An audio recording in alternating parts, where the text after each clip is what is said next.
Our friends at Giza Games sent us a preview copy of Age of EON. Let's check it out.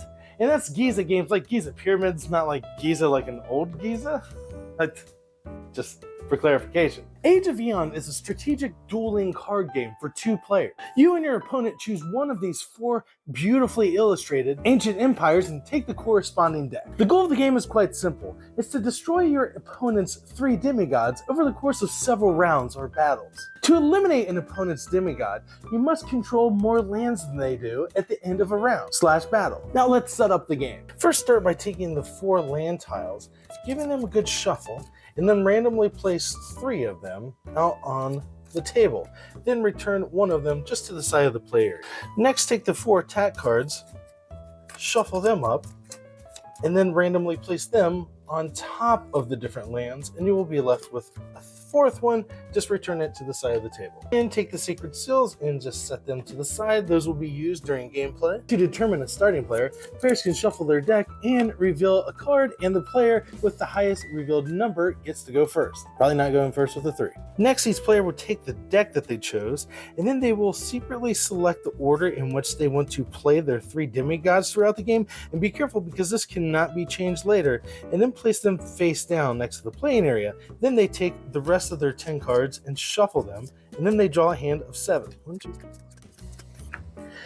And they are now ready to play. And players then reveal their demigod that they chose from the round, and play begins. During the battle, players will take turns playing 1 card at a time down on the table, and they'll be playing those cards in the 3 different lands. And each land can have up to 3 different cards on each player's side of the table. So in essence, you're building a 3x3 grid. Now, when you place one of these cards into one of those lands, the attack type has to match the attack type of the land. For instance, here is a physical attack, so I can only play physical attacks there. Over here, these 2 are magical attacks, so I would have to play cards that have the matching magical attack symbol. Now, some of the cards do, in fact, have both attack type symbols, and those can be played in any of the lands. And some of the cards do have special effects with a text box in them that tells what they do, and that special effect will often take place as soon as the card's played. Some have in-game effects that won't trigger until the end of the game, but they're clearly stated on the card which they are and what they do. And instead of playing one of these cards face up into one of the lands, you can cast a seal. Now what you do is you take one of your cards and you can place it face down in one of the lands. Now the attack type doesn't have the match because you're playing it face down, but then you get to take one of these sacred seal cards and place it on one of your opponent's lands, theoretically taking up one of the 3 valuable slots in each player's land. Now remember, some of the cards have special effects, so you may be able to play a special effect that allows you to flip over a card, so you can then maybe flip over one of those cards that you played face down on your own side. Maybe playing a card and land that typically you couldn't because of the attack type, if you are into that kind of sneakery, tomfoolery, trickery, snickerdoodle.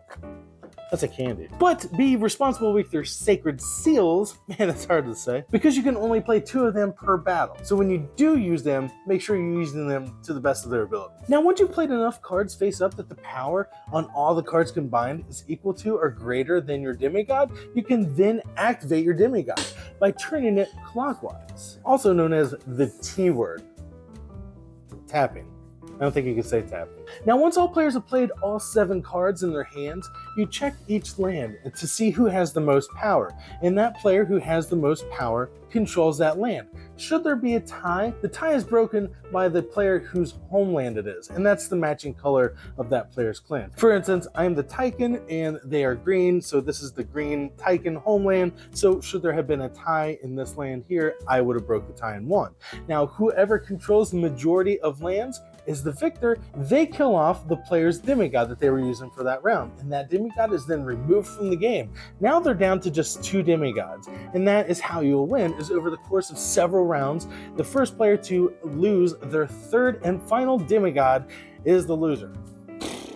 And the winner of that round takes the Eternal Stone, and they become the first player in the next round. Players then reset the lands and the attack types on them, gather their cards back, reactivate their demigods, and go for another round. So that is Age of EON. It's simple, it's fast, it's easy to teach. The lore and art on this is phenomenal, and there's plenty of variety in the game with the 4 factions, so it gives it some replay value by trying the different factions and maybe the different orders in which you want to bring out your demigods. And there's plenty of interesting tactics too, like playing face down cards. Yeah, you can sacrifice them, but then you get to put one of those sacred seals on your opponent's area, filling in spaces so they can no longer add any more of their cards to those lands. And then maybe you might play another card later, allowing you to flip that card that you played on your side face up to reveal the additional points that you need in that land to win. And also there's the timing and the order in which you do decide to play your demigods. This is definitely going to be a game to check out, live on Kickstarter now. That's Age of EON by Giza Games.